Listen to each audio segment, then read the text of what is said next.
Hello, everyone. Welcome back to Reimagine 2021 version 8. We're back with another event. This time we're focused on NFTs, content creators, and really the concept of digital ownership. I'm Roshan Mirajkar, one of your hosts for this event, and I'm super excited to be joined here with a returning guest. With me here today, I have Joshua Frank, who's the CEO at The Tie. Joshua, welcome back to the show. And yeah, I just want to kind of dive back in and ask you, like, how have the past 6 to 8 months been for you as far as like demand in business, I guess?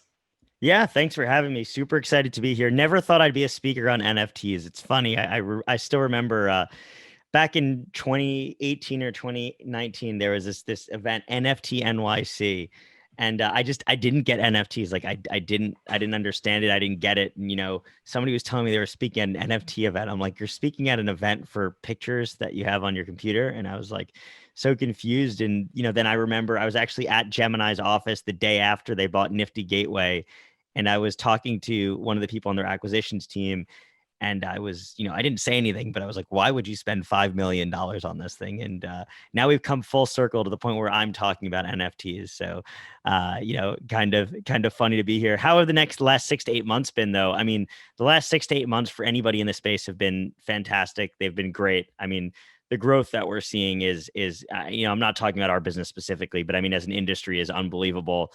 uh, you know, as a business, our business specifically, I mean, it's incredible the types of clients that we're doing business with.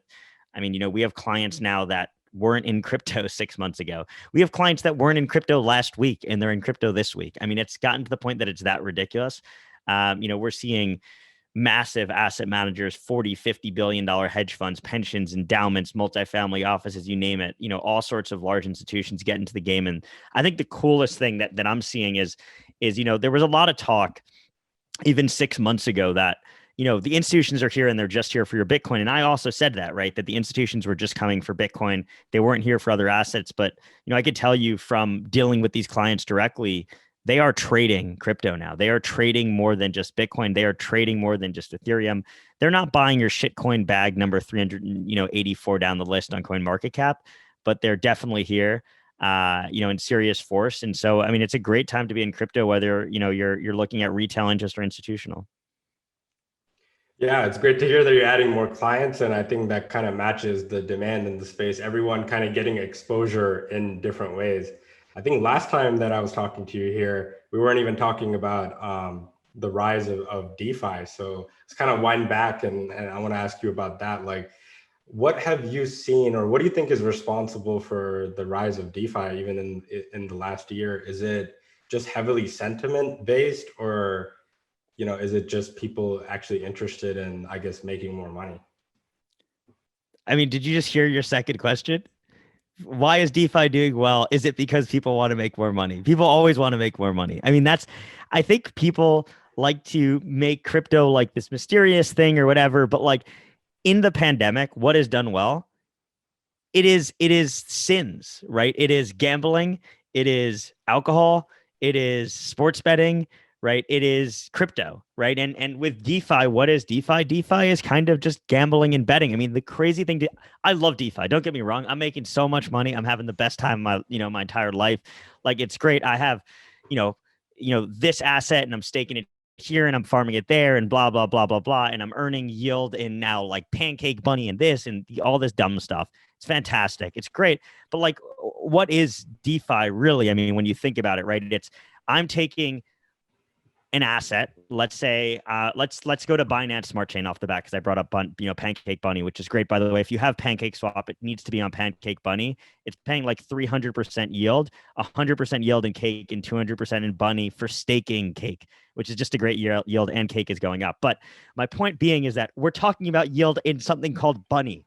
Like, what are we talking about? Like, we're staking Cake for bunnies. Like, we're talking about yield in these nonsensical things, right? Like, it's not 300% US dollars, right? I mean, certainly you can convert it, but none of us are converting it. We're just taking it and we're putting it into more and more and more things. I mean, DeFi has become attractive to people because you can just make this exorbitant amounts of money, right? In crypto bull markets, right? Things are already going up so much, but Cake is up like 20x this year. and you can earn 300% interest on it just from staking it, not even from putting it in a yield in a farm where you have impermanent loss risk. So I think DeFi has done well because people are making a ton of money. And it's crazy. I mean, it's just like every day somebody forks Uniswap again, or forks this or forks that, creates a new thing. Everybody throws their money in for a week. The yields are incredible. Everybody makes a ton of money, then they go on to the next thing, right? I mean, people are effectively just making money out of nothing, which is incredible. I mean, I'm having the greatest time ever, but it doesn't make any sense. Yeah, everyone's sort of trying to figure it out. And I think the rate of innovation, or the rate at which people are forking these things, is absolutely ridiculous at times. Fork and innovation is maybe those are a little contrary, but there's definitely innovation. There are definitely forks, but not all forks are innovation.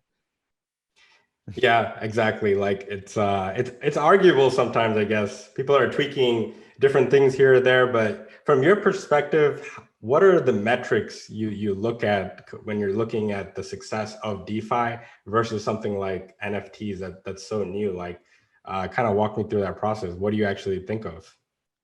I mean, in terms of like the metrics and things, I mean, um, I think adoption is a really good thing to look at. But also, and I don't think anybody's created this metric yet, and so maybe we should, or I think an on-chain data company may be better suited. But I'm curious as to retention of a lot of these things, right? Because with a lot of these new DeFi things, they pop up and they're the hottest thing for like 3 weeks, and then nobody cares anymore, right? Um, and so in terms of like DeFi. I'm curious as to what has sustained value. Obviously Uniswap does. I don't think anybody will question that. And Sushi does. And, Curve and some of these other, ETH-based solutions seem to have some levels of sustainability. And, I think on, Solana, you have, Radium and Serum and a few others. So, there's certainly some protocols. So I think you can look at, transactional volume on some of these things, number of users, et cetera. But I think, there's difference between investing and trading. And I think in this is a trader's market, right? And what we're kind of seeing in this market are these patterns, right? Where one type of asset will do really well and then everything else will follow. So for example, earlier this year, there was this layer one thing, right? Where first ETH moved up to, $2,000 before, now it's over $3, but it moved up to $2,000. And then we saw Avalanche had this big move up above $50. And then we saw, some of these, we saw Polkadot have its big move. And then we saw Solana run almost up to $50, right?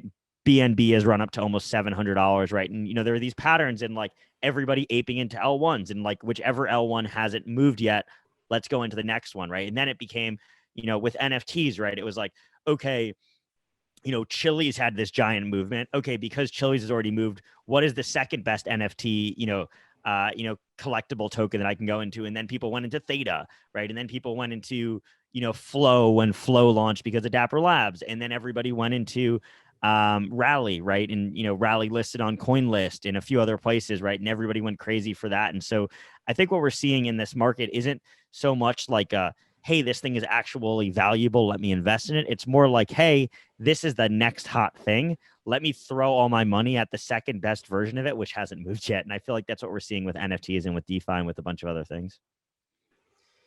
Yeah, for sure. And like kind of on that point, what I wanted to ask you was, kind of starting off, I think we talked about this last time as well, kind of like the grassroots movement, everyone being in a small knit crypto community, and that, driving the whole industry.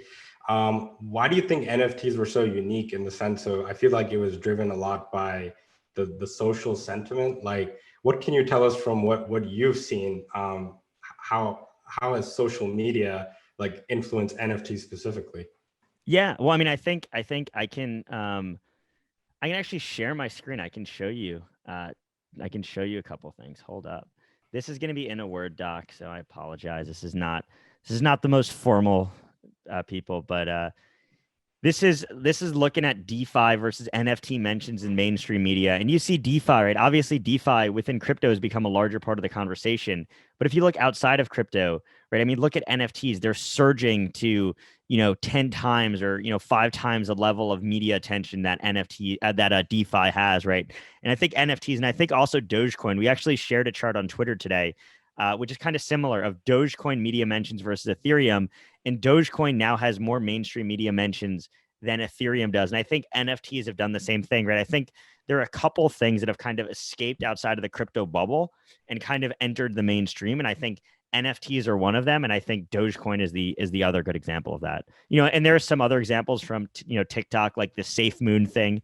I'm sure you saw, and but broadly speaking, I think NFTs have struck a chord with people outside of crypto, and I think there's some platforms like NBA Top Shot which have made it so that NFTs are accessible to the average person without actually knowing they're interacting with a blockchain.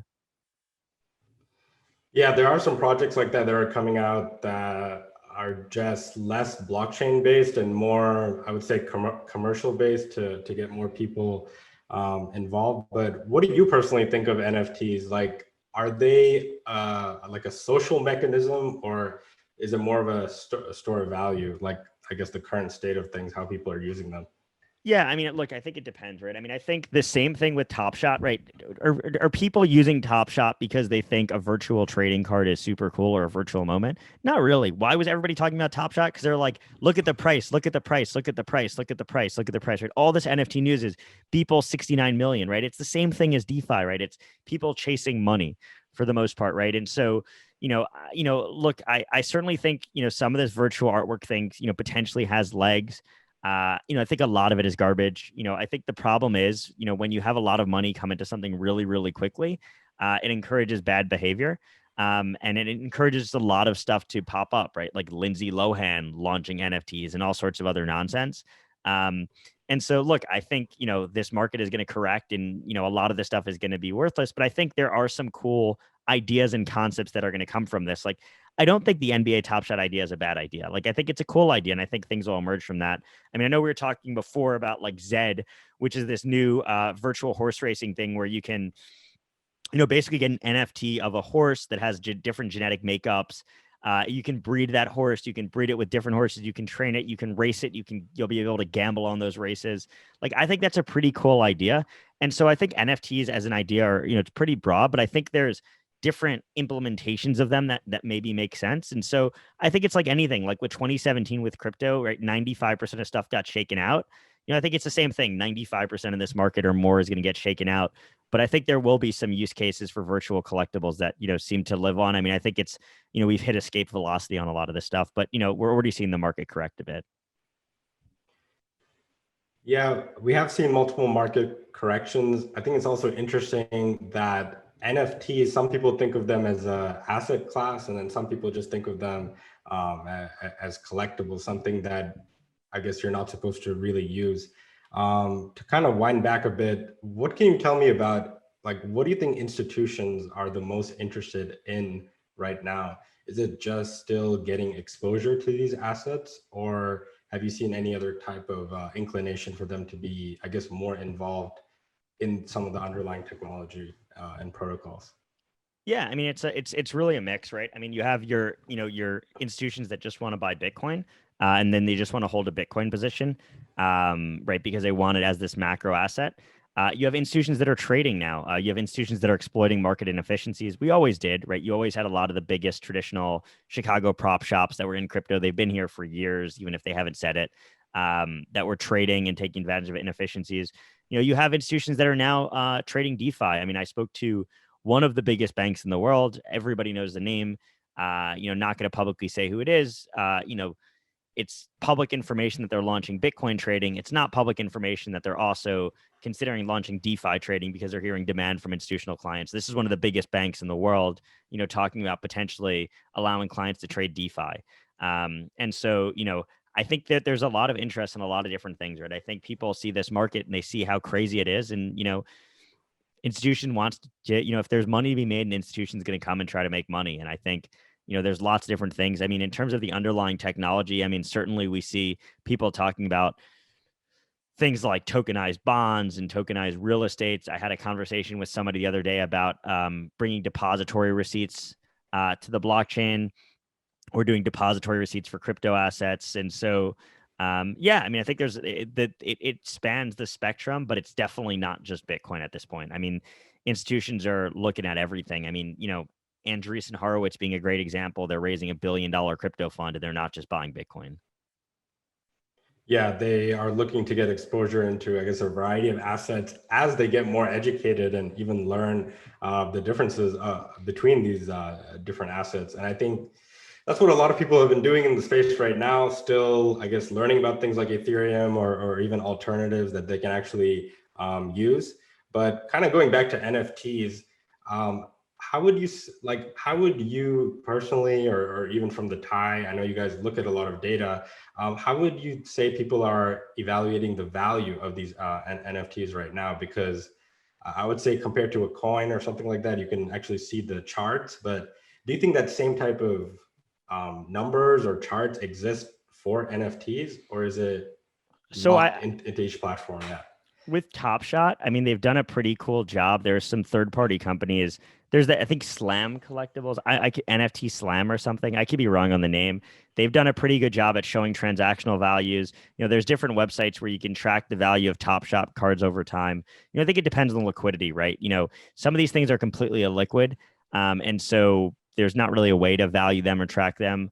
With something like CryptoPunks, right? I mean, I think over time the value just has seemed to go up. Um, the thing that is a little bit concerning to me is how easy it is to wash trade these things and create fake value, right? I could launch an NFT, I could list it for 100K, I could sell it to myself. I could create a bunch of wallet addresses and hype up some type of NFT thing, sell it to myself a bunch of times, and then I could just sell the NFT to somebody else for 40% of the value and make it look like they're getting the greatest discount in the world, but in reality I'm just making that money myself, right? And so I don't know, I'm a little skeptical on some of this stuff. I think there's it's the same thing in the traditional art world where people are wash trading the value of assets and they're using it to launder money. Certainly that's happening in NFTs at some level. I think it's very difficult to assess whether or not any of these things are valuable. I think with something like this Zed thing, with this virtual horse racing, where there's actually getting money to be made by having these horses race each other, I think then you can start coming up with valuation mechanisms of at what multiple of horse races should this thing be valued at, right? And when this thing actually accrues value. But it's the same thing with art. It's very difficult to value art, right? It's just subjective. Yeah, when we talk about things like art, most of it is subjective, but it's also, I guess, tied to the creators, and a lot of the art right now is not really liquid. So I would say people are out there trying to create new markets, basically. And in new markets, you always have a lot of value that I would say is not real.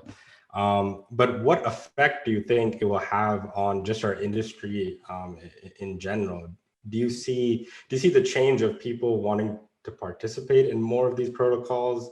Or do you think it's still like people just buying and testing out different coins?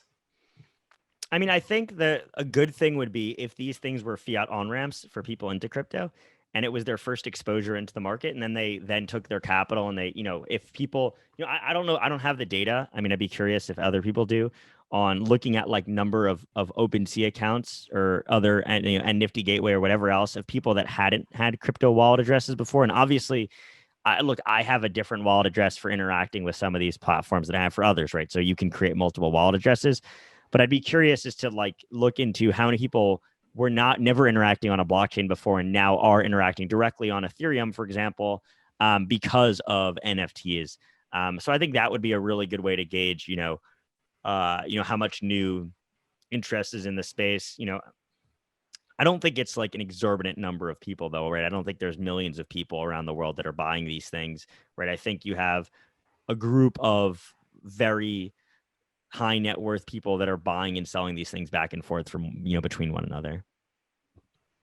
Yeah, that would be interesting to actually get the numbers to see if, yeah, maybe how many unique owners there've been. I'm sure it definitely happens where you don't really have that many unique We owners. have this is from a couple months ago, but we have OpenSea had 85,000 users, for example.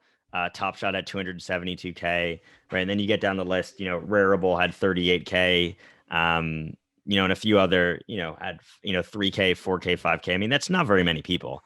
So so what's the differences, do you think, like with regular retail users and how they think about the market versus institutions? Like, when you're onboarding these institutional clients, are they actually learning about some of the new metrics in the industry, or do they still use their own like checklist of things they value? And a lot of the new institutional clients that we're bringing on from traditional finance like us, because a lot of the stuff that we do is stuff that they understand, like news. Like we aggregate real-time news and information and the most important news for folks, right? And that's just something that they're used to, right? With sentiment, if we're just telling people, a lot of people are positive about this asset and a lot more people are talking about it, right? That's things that they maybe understand. Certainly a lot of them or some of them have dove deep and are now trying to understand on-chain activity and some of these unique, proprietary metrics or whatever else. But broadly speaking, a lot of these guys are just starting and they just want some basics to get their bearings on the industry. But as they get deeper and deeper down the rabbit hole, they eventually end up looking at a lot more interesting and complex metrics. I mean, it's really a mix. I mean, we have some clients that are just like complete degens that are yield farming and are doing all sorts of nonsense. Then we have other clients that are just like they're doing a cash and carry trade on Bitcoin. Yeah, and actually I'm more interested in that first group because I think that's how we encourage more of these institutions to actually participate and support the network, like you were saying before.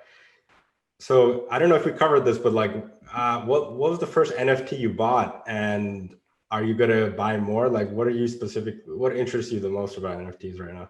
So I did Top Shot since like December. At the beginning, I got out. I made like 50 times my money, but I didn't make like 5,000 times my money like some people made. I got out too early still, but I made enough money that I was okay with it. I think I put in 60 grand and made $60 and I made 3 grand. Sorry. So it wasn't a big number. But I got my first actual NFT, I believe. I bought something really dumb the other day. I was super bored called Neural Pepe. And it's basically an AI generated Pepe on Binance Smart Chain. It was literally an ad on some random website I was on. And it was like 0.2 BNB, which at the time was like $100. And now is like a lot more than $100, like 100 and I don't know, $20.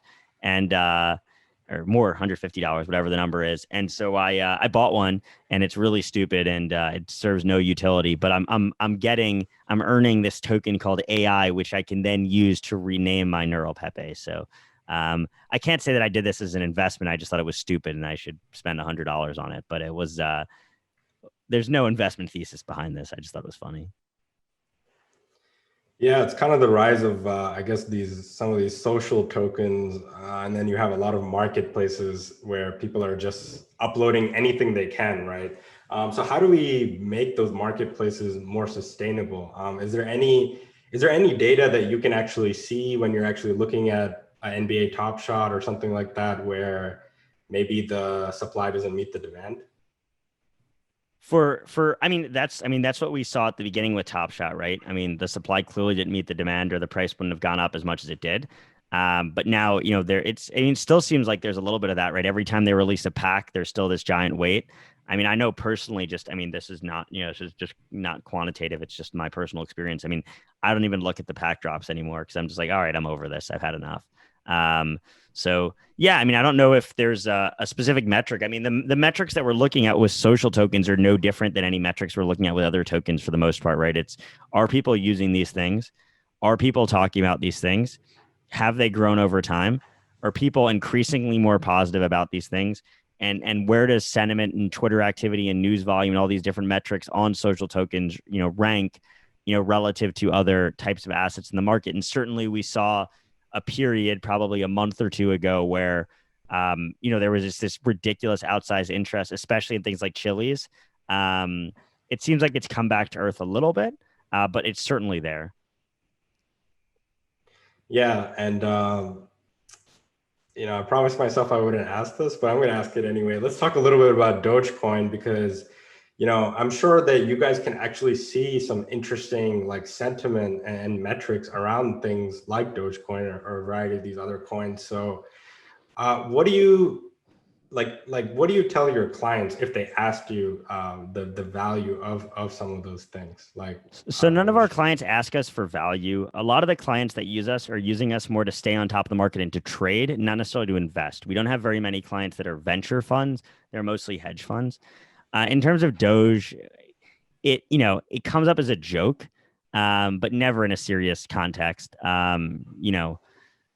People maybe want to see. Look, some hedge funds are trading Doge. Like, don't get me wrong, there are definitely hedge funds in on this trade. You know, if retail's in, hedge funds will follow because what the best opportunity for a hedge fund is when dumb money is in on something and there's an opportunity to capitalize that on that if they can. Obviously there are hedge funds that are going to lose money on that trade as well. In terms of metrics that we're seeing on Dogecoin, a few interesting things. Dogecoin tweet volume today is higher than Bitcoin, which is pretty crazy. The highest tweet volume day we've ever seen for any asset is actually Dogecoin. Dogecoin on its highest day had double the tweet volume that Bitcoin ever had on its highest day. If you look at mainstream media mentions of Dogecoin, the thing that's very interesting is the nature of the conversation is very different. So I actually looked at that this morning. And if you look at the most frequently used words in Dogecoin tweets are Elon and Musk. And after that, it's cryptocurrency, Bitcoin, and then it's Mark and Cuban. And then after that, it's like Reddit, and then it's like Snoop Dogg. Like if you look in mainstream media, if you just go through all the headlines, those are the words that are reappearing. It's like Snoop Dogg, Mark Cuban, Elon Musk, Reddit, and it's like meme. And like those are the things that are showing up. And if you look at Bitcoin, it's not the same. Maybe you'll see value, gold, price, all these different things. Whereas with Dogecoin, you're really seeing it kind of seep into that mainstream. And the nature of the conversation is very different. Yeah, thanks for covering that. That's actually pretty interesting. Like the sentiment around the purchase of something. It's just very interesting that you don't really see this in other markets. And I kind of want to ask you about that. Like, I know we've had you here before and we kind of talked about it, but let's kind of revisit it. Do you think our whole industry will always have this core of being driven by sentiment? I mean, you guys put a lot of time and effort into that, but how come these other larger and more serious markets like don't really have that element? I mean, I think they certainly do. And I think sentiment is a factor in every market, and I think it's a factor in crypto. With Dogecoin, certainly it's entirely sentiment driven, right? I mean, there's no fundamental factors that are driving Dogecoin, but with a lot of these other assets, right? Bitcoin is sentiment driven. Certainly, there's also macro factors like if interest rates change or anything like that, that's likely to have an impact. There's also on-chain activity, right? I mean, even in crypto, right? We think sentiment is one of the most important factors, but we don't think that sentiment should exist on its own as a way to necessarily value an asset, right? We think it should be part of a multi-factor, model where you're looking at a bunch of different data and making an informed decision. But I think in traditional markets, it's definitely a thing as well. I mean, if you look at, the rise of Reddit, right, in Wall Street Bets, I mean, I think that showed sentiment, the power of sentiment expanding outside of just crypto. And we certainly see, all of the largest traditional quant funds have some levels, some strategies that are running using sentiment as models on equities as well.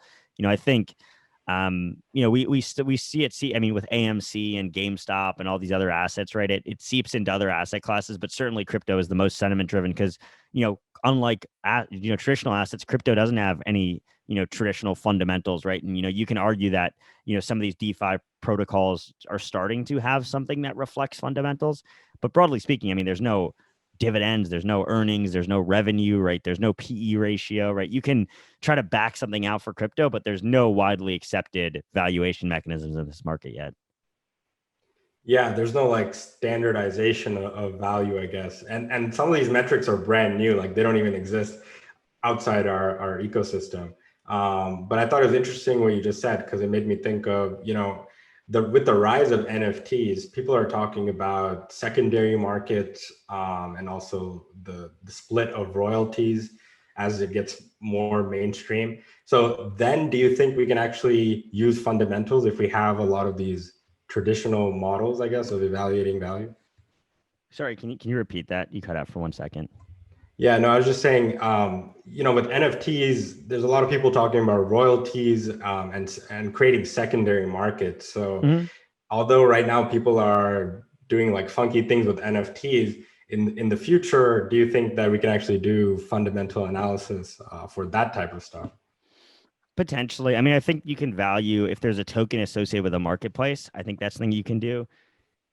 In terms of secondary sales of NFTs, potentially. I mean, it's not something I've really thought about too much, if I'm being honest. So,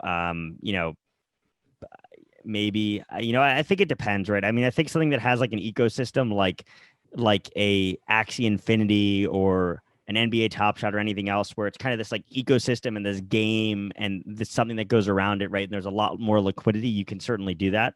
But for just general art pieces that are being resold in, secondary marketplaces, I think the less liquid the asset, the harder it is. I mean, I talked to, for example, one of the biggest lending companies today, and I actually was asking them about using NFTs as collateral for a loan, right? You'd think if you spent $5 million on a digital piece of artwork, you'd want to be able to use that as collateral to borrow money. The problem that they have is they're like, I don't know how to value this, right? Like, and I've talked to all these different lenders and they're like, we have no idea. And things can be manipulated, right? And so I think it's just difficult. I think it's difficult to find, proper valuation mechanisms for these things. So what are some of your answers to like, what are some things we should fix? Is it the actual marketplaces themselves, or do we need more like verified, more things to be verified? I don't know. I mean, I don't think there's necessarily anything to be fixed. I don't think that any of these problems are unique to crypto art. It's the same in regular art, right? Where these things are illiquid and, there's not necessarily any fundamentals, right? I mean, I think, I look at NFTs mostly as art, or collectibles and things like that. And it's just the more liquid it is, the easier it is to value, right? Look at baseball cards, for example. Baseball cards are generally pretty easy to value because they get a grade, right? And you go on eBay and you go to sold items and you can see broadly what something is has traded for before, and that's how you're able to kind of back out value, right? And so for anything that is, there's a lot of supply and there's a lot of demand and there's a lot of liquidity, it's going to be a lot easier to back out value. But for one-off pieces of art, it's just a lot harder to assess whether or not these things are actually valuable. And I think you need to have a history of data to actually back out any level of valuation.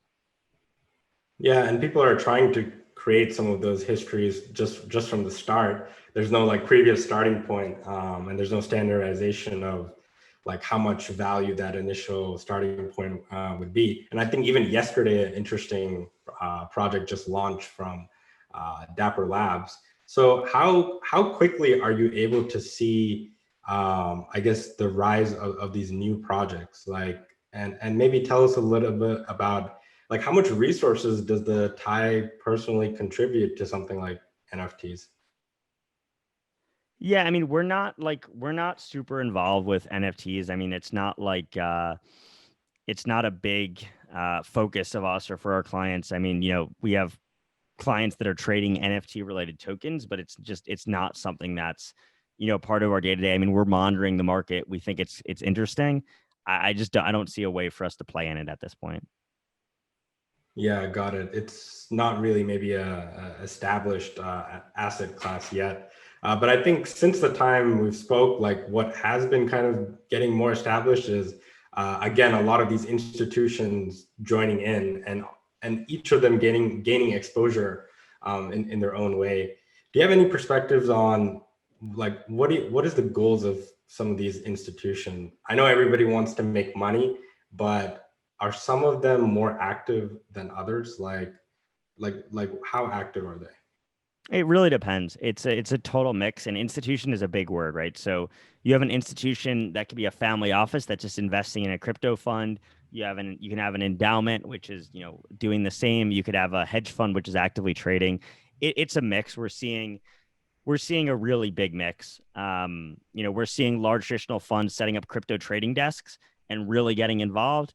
And we're seeing others that are just like, hey, I should take $20 million position in this new crypto ETF in Canada or whatever else. So it really just, it depends on the client, but it's a mix from not active at all, not doing anything in crypto, to buying Bitcoin, to, in some cases, some of these guys are market making for DeFi tokens and yield farming and all sorts of other things. So it just depends on the asset manager.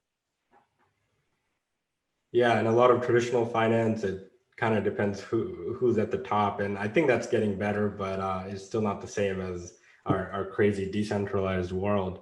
One thing I find interesting, you know, going back to what you said about a couple of the sentiment and keywords around some of these trades, how much influence do you think some of these companies that do choose to come out and actually tweet about their Bitcoin purchases, people like Elon Musk, is that market always going to exist, or will some of the traditional finance, like maybe watchdogs, you know, come in and not accept that? You know, I don't know in terms of what, you know, from a regulatory point of view. I mean, I think certainly, you know, this type of stuff has an impact on the market. I think I think it's a lessening impact, right? I think it was a lot bigger an impact when Bitcoin was smaller. It's now more than $1 trillion asset class. You know, if Bill Gates came out and said Microsoft was buying Bitcoin, that would probably have an impact. But I think if some small guys say that they bought $1 million worth of Bitcoin, it's not going to do anything. And so, you know, it really depends. You know, in terms of watchdogs, I'm not sure. I mean, these assets aren't securities. I think if they're securities, that opens up more regulatory challenges than them not being securities. But I think that people are having a massive impact on the market. And I think Bitcoin is obviously an asset. But if you look at YouTube and TikTok, if you look at the biggest influencers, I mean, you know, some of these guys are moving the price by 30% for mentioning an asset one time. So it's not just big companies, but it's also influencers that are having a big impact. Yeah, that's actually a great point. And I think you guys can see a lot of that in real time, which is super exciting. To kind of end things off, I want to give you a chance, you know, where can people connect with you, learn more about the TIE and like some of the research reports? Yeah, you know, follow us on Twitter at the TIE.io. And you can also go, we have you know, we have a new research website. Let me give you the name actually. I don't even think I know. I think it's actually just research.thetie.io. So research.thetie.io, where you can see some of the research our team is doing. You know, we are an institutional data provider, right? That's our core business is providing data, you know, to funds and to enterprises. But we do a lot of research, which is available for free on our website. So definitely check it out. And you can also follow us on Twitter at the TIO as well. Awesome. Yeah, definitely follow Joshua. Read a lot of those reports. The market just moves way too fast for anyone, for any human to like read everything. Joshua, thank you so much for joining us here again today. It's exciting to speak to you again, and look forward to the next couple of months, and we'll see what turns up in the industry. Awesome. Thanks so much. And I'll let you all tune back into Reimagine 2020 version 8.